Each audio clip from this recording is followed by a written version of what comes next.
Hello, church family. Welcome to today's Sunday school lesson. We are in session 8, Integrity Established, and our key idea this week is believers can live with integrity when tempted to compromise. And we are in Daniel chapter 1, verses 8 through 21. And before we get started, I just wanted to say thank you to everyone for praying for me this week. I have conquered COVID. I am on the uphill side of things, I'm going uphill. I'm almost to the top. I'm feeling good, and I've got a little bit of a stuffy nose right now. So if I sound stuffy, that's why. And I won't be there tomorrow for worship, or this morning if you're watching this right now. But I will be back in the office on Monday, hopefully, if everything goes the way it's been going the past couple of days. But thank you. So thank you again. I appreciate all your prayers. Let's go ahead and get started with our lesson. And I just want to point out that Daniel and Ezekiel overlap each other. And when I say overlap, they're written starting about the same time and ending about the same time. Both Daniel and Ezekiel were exiled in the second wave of exiles to Babylon. They were both young men when it happened. They were born around 623 BC from what I read online, just in preliminary research for today's lesson. And so they would have been young men when they started doing their ministries in Babylon, but they did their ministries in two very different places. Daniel was from a princely order in Israel, and he was had a little bit of different treatment than Ezekiel. Ezekiel was exiled and was part of slave labor activities that were going on in a different part of Babylon, and they didn't know each other, but they were in Babylon at the same time and were given prophecies to Israel that were very similar, talking about God's plan for Israel. And Daniel did his ministry in the palaces, and Ezekiel did his in the fields and with the people. And so it's going to be very interesting looking at the differences between these two. So let's get started and ask the question, what commitments are the most difficult to keep? What makes keeping a commitment so challenging? Commitments are hard to keep when they go against what we want to do naturally. What we want to do naturally are the things that feel good, that are fun to do, or they feel good to us, and we have, for one reason or another, made a commitment to not do those things anymore. And they could be a number of things. It could be making commitments to not eat as much junk food. That's my biggest thing. I love to eat junk food. And for me, for my own health, I have to make a commitment to not do that, to not just eat what I want to eat, because I will gain weight. I will be unhealthy.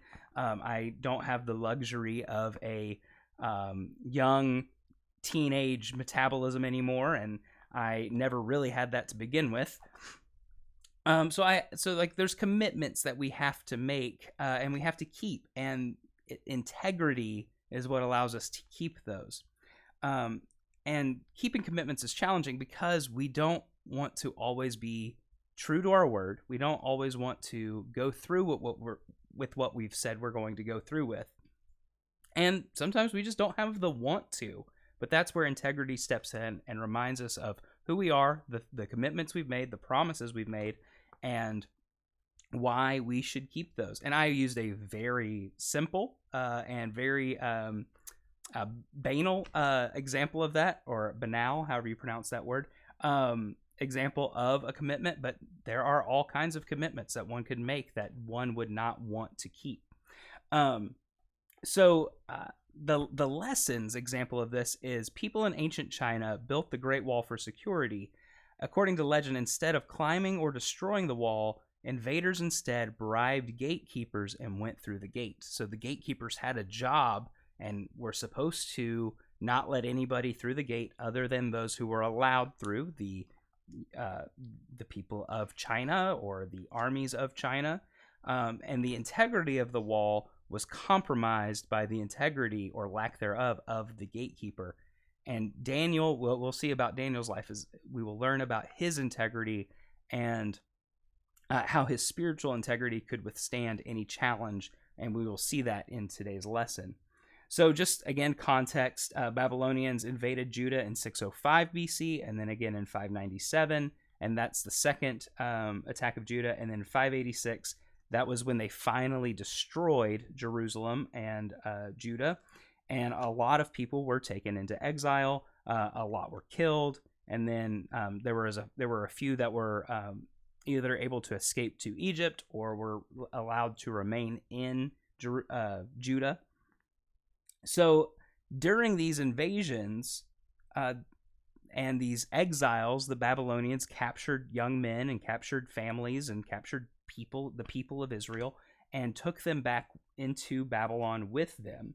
And Daniel was one of those. And the book of Daniel reveals what it serves to do is it reveals God as the sovereign ruler. In chapter 1, we'll see that God is established as in control of everything that happened in Babylon. Daniel and his friends, Hananiah, Mishael, and Azariah, or we know them as Shadrach, Meshach, and Abednego, they would remain loyal and faithful to the Lord even in a foreign land.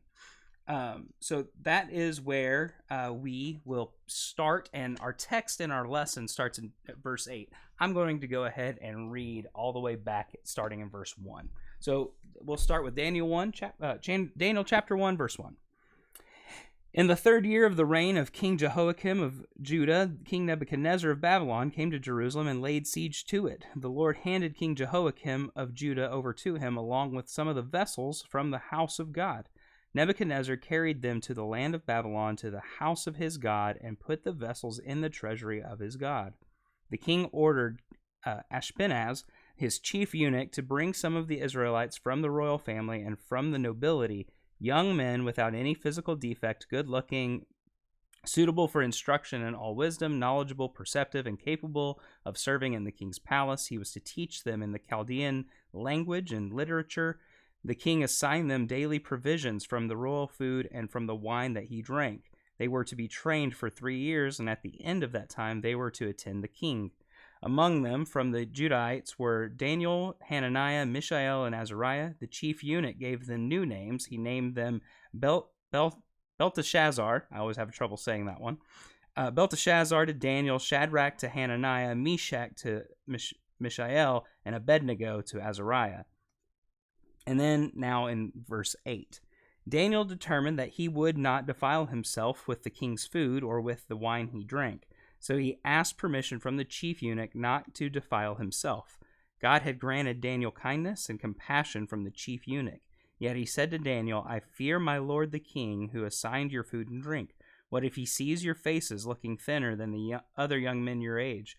You would endanger my life with the king. So Daniel said to the guard whom the chief eunuch had assigned to Daniel, Hananiah, Mishael, and Azariah, please test your servants for 10 days. Let us be given vegetables to eat and water to drink. Then examine our appearance and the appearance of the young men who are eating the king's food, and deal with your servants based on what you see. He agreed with them about this and tested them for 10 days. At the end of the 10 days, they looked better and healthier than all the young men who were eating the king's food. So the guard continued to remove their food and the wine they were to drink, and gave them vegetables. God gave these 4 young men knowledge and understanding in every kind of literature and wisdom. Daniel also understood visions and dreams of every kind. At the end of the time that the king had said to present them, the chief eunuch presented them to Nebuchadnezzar. The king interviewed them, and among all of them no one was found equal to Daniel, Hananiah, Mishael, and Azariah. So they began to attend the king. In every matter of wisdom and understanding that the king consulted them about, he found them 10 times better than all the magicians and mediums in his entire kingdom. Daniel remained there until the 1st year of King Cyrus. So we have here these 4 young guys, probably anywhere from the ages of 15 to 18. I don't know exactly how old they were, but they were young men. They were teenagers. They were from noble houses, as it tells us in verse 3 that these guys were from noble houses, and they stood up for what they were to do. Daniel knew that Israelites weren't supposed to eat and drink the food and wine of foreign nations. That as Israelites they were called to something higher than that, and so he said, you know what, give us fruits and vegetables and water. That's what we'll drink. That's what we'll eat, and we will look better. And we can see their faithfulness to that is what God used. God rewarded them rather through their obedience to Him and to their integrity.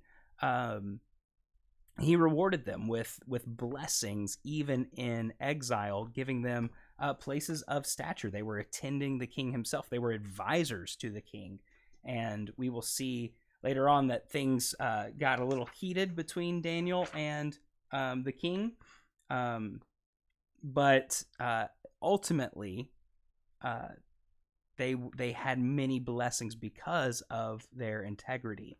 So let's go ahead and look again at the first couple of verses in our text here, verses 8 through 10. This section in our outline is entitled A Commitment Expressed.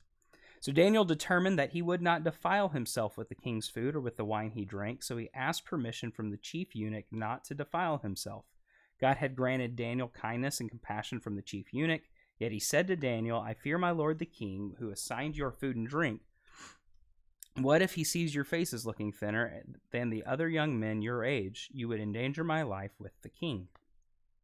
So here Daniel is saying that, or Daniel's expressing this commitment to not eat the king's food. And that is based on the reason he didn't want to do that is because of let me see if I can find it really quick in my text.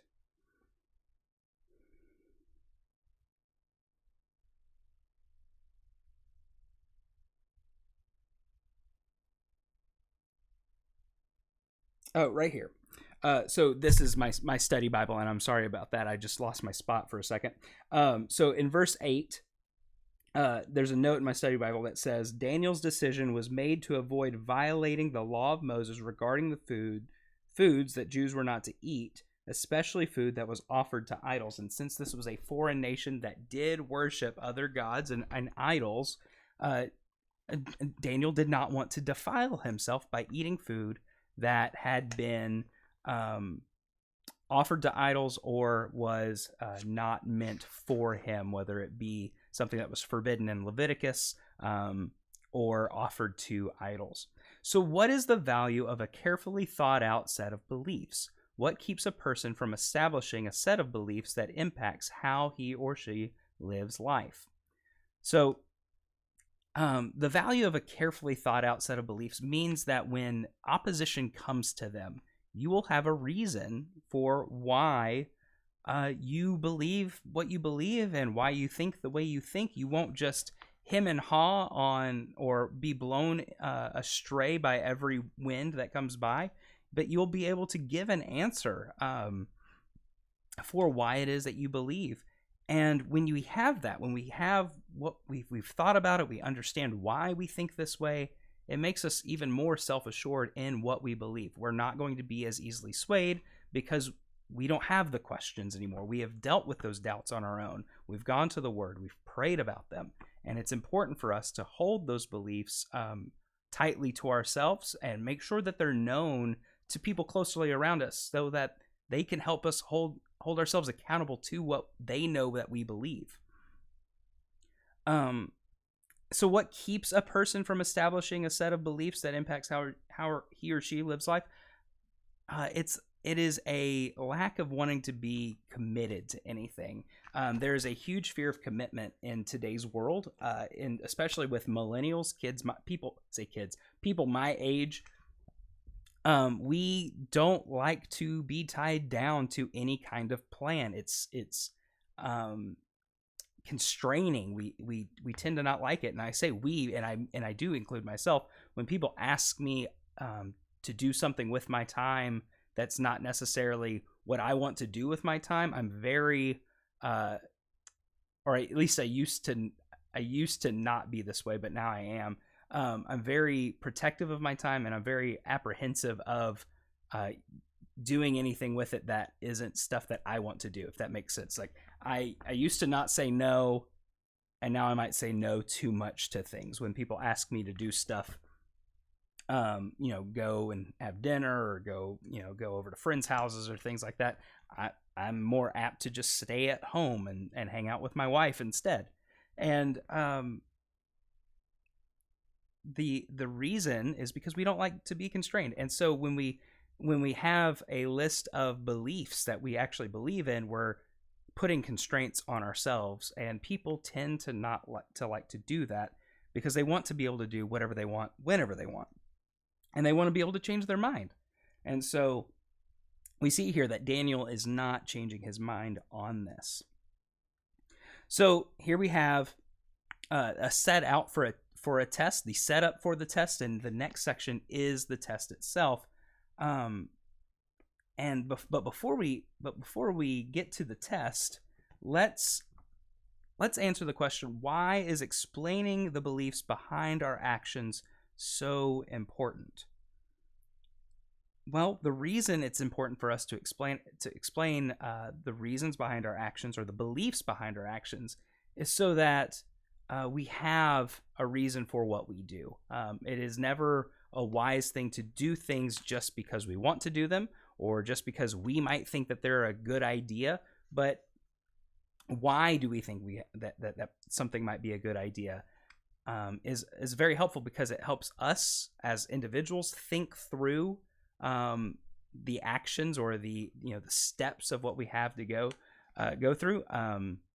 When I have planned things in the past, I have had to ask myself, now why am I doing this thing, so that I can better answer the question later. And once I have the answer to that, I can better answer the question, what am I doing to accomplish that goal in particular? This is the overarching goal of a plan. Let's say children's music ministry, for example. Why do I want to have children's music ministry? To teach kids how to worship. What am I going to do to accomplish that goal? What am I going to do to accomplish teaching kids how to worship? And so, and having that knowledge for myself, and going through and understanding what it is, and having that explanation for myself, helps me to also explain it to other people, because I won't have to come up with an explanation on the spot. I won't have to wrestle with my own doubts. I would have already done that, and now I can get people on board with a children's music ministry, which is something that we are hoping to do later in the future, and we want to have that at Emory Baptist Church, and so I have things in store for that. But that's that. This is this. So let's look at the test passed. This is verses 11 through 16. So Daniel said to the guard, whom the chief eunuch had assigned to Daniel, Hananiah, Mishael, and Azariah, "Please test your servants for 10 days. Let us be given vegetables to eat and water to drink. Then examine our appearance and the appearances of the young men who are eating the king's food, and deal with your servants based on what you see." He agreed with them about this and tested them for 10 days. At the end of 10 days, they looked better and healthier than all the young men who were eating the king's food. So the guard continued to remove their food and the wine that they were to drink, and gave them vegetables.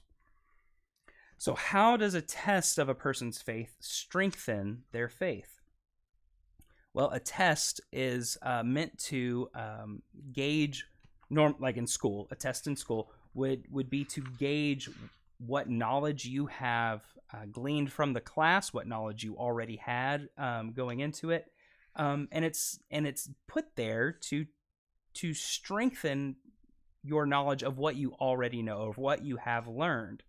So in the same way with our faith, a test strengthens our faith because it makes us rely on what we know to be true, or what we have faith in. So we say we have faith that God will take care of us. Well, then a test might come where we actually have to have faith that God will take care of us. It's really easy to say, God's got me, when the bank account is full, when all the bills are paid, both cars in the garage are full of gas, and there's food in the fridge. It's really easy to trust God then because everything's taken care of. It is a lot harder to trust God when paychecks come late, jobs get lost, money is tighter this month and the next month and the next month, and you're not sure how things are going to how you're going to make ends meet. I lived that life once. I was in that boat, and now I am thankful and grateful for the test of my faith then, because now I know what to do, and I know that God's got me if that ever comes back again. God tested my faith whenever I was first in the ministry, not making much money, only making enough to really live and buy groceries and have gas for my car. And God took care of me through it. I never wanted. I never went hungry. I never got cold. All my bills were paid. Even though I wasn't making the money to do those things, it was still happening for me. God took care of it. God tested my faith, and I relied on him, and he took care of me. And now that I have trusted in him, I know that without a shadow of a doubt that if that were to ever happen again, God will have me again. He will still have a hold of me. So a test strengthens our faith because it proves that our faith is real. It proves whether or not we actually hold to it, whether or not we're actually going to run to the Lord, and whether or not we stay there after the end of the test. What results do we enjoy because of a tested faith? We enjoy a stronger faith. We enjoy a closer relationship with the Lord, and we enjoy the knowledge that God is there, that when God says, I have not forsaken you, he means it. We enjoy the fact that God is faithful to his promises to us, and he's never unfaithful to us. He is always faithful to us. So Daniel and his 3 friends were granted knowledge and understanding, and in the same way, so are we, because we get to learn about how good God is to us and that he wants the best for us. So finally, the last section, a recognized difference. So we'll see the difference between Daniel and his friends and the rest of the young men that were partaking in the king's food and drink. So God gave these 4 young men knowledge and understanding in every kind of literature and wisdom. They were well read, they were wise, they were smart guys. So they were young, good-looking, fit, smart guys. They were a triple threat, as it were. They were a force to be reckoned with, and it's because God was faithful to them, because they were faithful to the Lord to not defile themselves, and he blessed them for that. Daniel also had another gift and was able to understand visions and dreams of every kind. At the end of the time that the king had said to present them, the chief eunuch presented them to Nebuchadnezzar. So this is now 3 years later. We've had 3 years and 18 verses here. The king interviewed them, and among all of them, no one was found equal to Daniel, Hananiah, Mishael, and Azariah. So they began to attend the king in every manner of wisdom and understanding that the king consulted them about. He found them 10 times better than all the magicians and mediums in his entire kingdom. Daniel remained there in the presence of the king, or the palace of the king, until the first year of King Cyrus. So now we have 2 last questions, 2 ending questions here. How does trusting God lead to gaining understanding and wisdom? Well, when we trust God and we rely on him, he reveals himself to us, whether it be through his provision to us, or his protection of us, or even his chastisement of us. Sometimes we are chastised for things that we've done wrong, or our lack of faith, and God proves to us time and time again how we can trust him and what happens when we don't trust him. And so we learn, and we learn more about him, and we get more wisdom for the future about what to do and who to turn to when things get hard in the future. And finally, how did the tests God places in our lives prepare us for future assignments from him? There may be someone watching this right now who gets called to foreign missions, that gets called to full-time foreign missions in the jungles of Madagascar or the deserts of Africa or even the Middle East, and they have to rely on the Lord to take care of them in those. That also looks like families making big decisions about their lives that are hard, and because God is calling them to something bigger than themselves, adoption, fostering, even. This is also good for those who are dealing with loved ones who are sick, that they're going through stuff, and they're being called to be comforters to their loved ones. So it doesn't have to just be foreign missions or bringing new people into your family, but it also can be with our family. That can be a future assignment. As an assignment doesn't have to be something that is as big as foreign missions. Everything from the Lord is a big assignment.